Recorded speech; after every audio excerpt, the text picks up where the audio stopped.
How to find the perfect location for your retirement relocation. Are you retired and you would really like to move, but you're having difficulty pinpointing exactly where to move to? You could take a dart and throw it at a map and just move there. But who says that you'd be happy there or that you'd even like living there? So rather than throwing a dart at a map, watch this video for a common sense approach to finding your new retirement location. I myself have thought about how people choose where to move to after they retire. To be honest, I have helped clients and friends with this how-to, but I never really thought about it for myself. Retirement is not in my near future, but to be honest, the information that I'm sharing in this video today really got me thinking. Welcome back to my channel. If you're new here,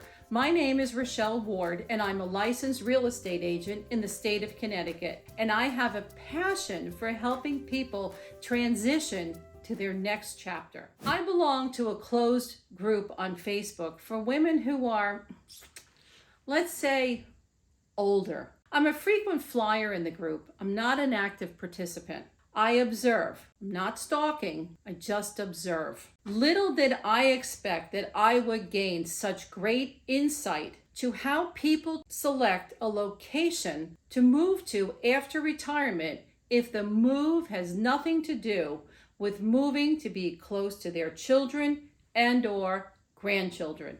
There were over 100 responses to this post, and I started reading them. The very first one was, I moved to a place I vacationed for years and loved. Many retirees, fun things to do, fine dining, shopping, a university, theater, entertainment, good weather, fantastic governor, and I was hooked. I read many of the responses, and although people had used a different route to get to where they finally ended up, I noticed 4 themes in many of the responses. Number 1 was healthcare, quality healthcare for seniors. Number 2, taxes, low to no state income tax, no taxes on retirement income, lower property taxes. Number 3, weather, climate. People who live in the colder sections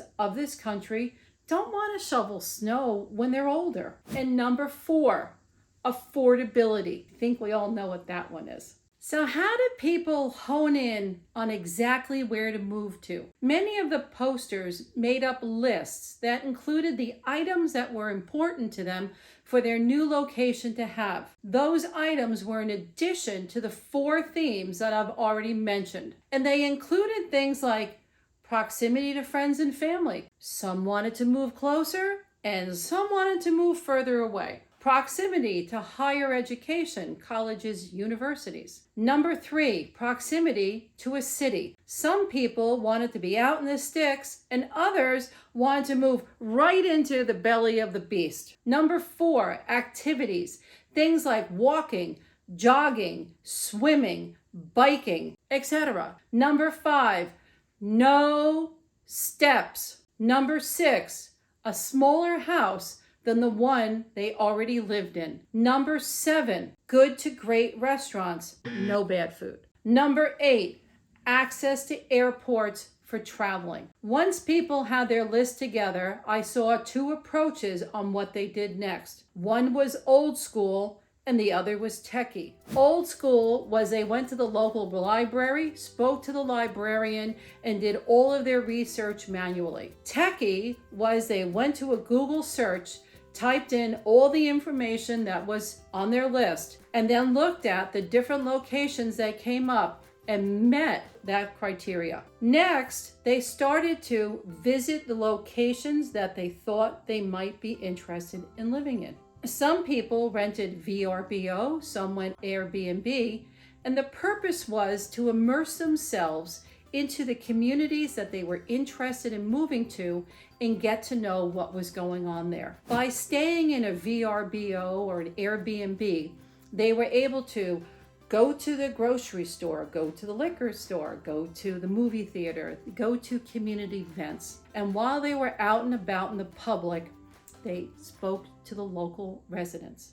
They asked questions about where things were and how do you do this and how do you like living here? Some people ruled out towns and it took them 4 years to find the ideal place. And some people, it was love at first sight and they just moved. They tried out the towns before buying a home with each of the longer stays in the towns that they were honing in on. This was a sensible and practical approach to drill down on exactly where to move to. And yes, one poster did mention that she had a friend who threw a dart at a map and just picked up and moved. And that poster went to go visit her friend in their new location, and she loved it so much, she moved there too.